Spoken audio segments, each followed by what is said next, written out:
My name is Dr. Bobby Cheng. I'm an eye doctor. My area of interest is in the field of vitreoretinal surgery.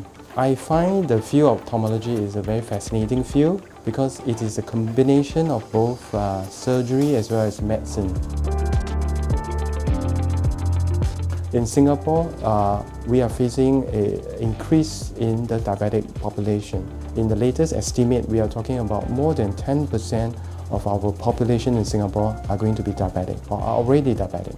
And in a diabetic patient with poor glycemic or sugar control and with long duration of diabetes, they may end up with diabetic retinopathy or diabetes affecting the retinal part of the eye.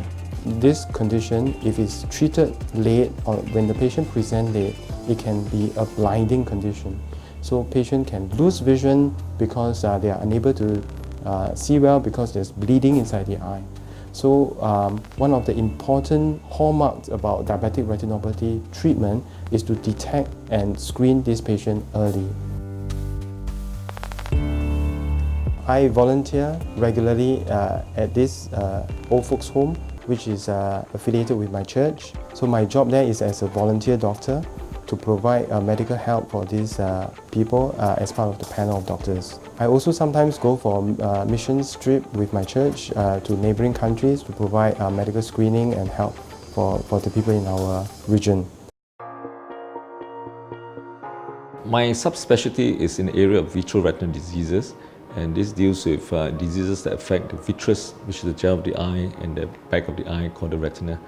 And one particular condition which I'm particularly interested in is age-related macular degeneration, or AMD.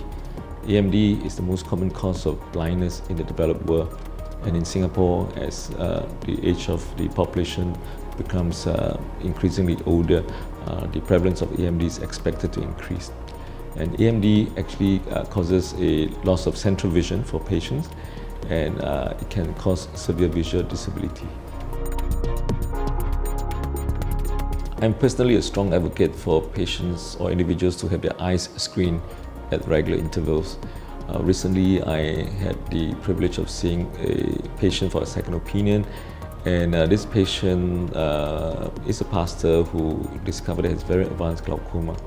And unfortunately, after he was diagnosed with very advanced glaucoma, he then realized that his 3 brothers and the mother all have glaucoma.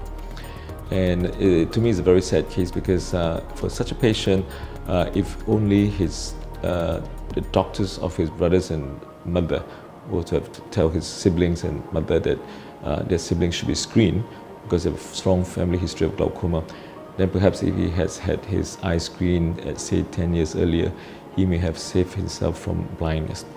And I think this reinforces my idea and my view that patients who have no symptoms should regularly have their eyes examined.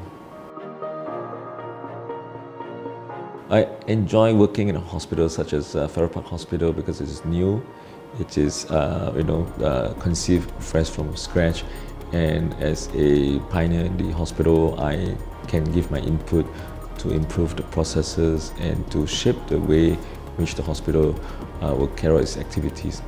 And for that reason, I find it very satisfying to be able to play a part in molding an entire new organization and to be able to serve our patient in new, innovative ways that may be an alternative to other current options in the market.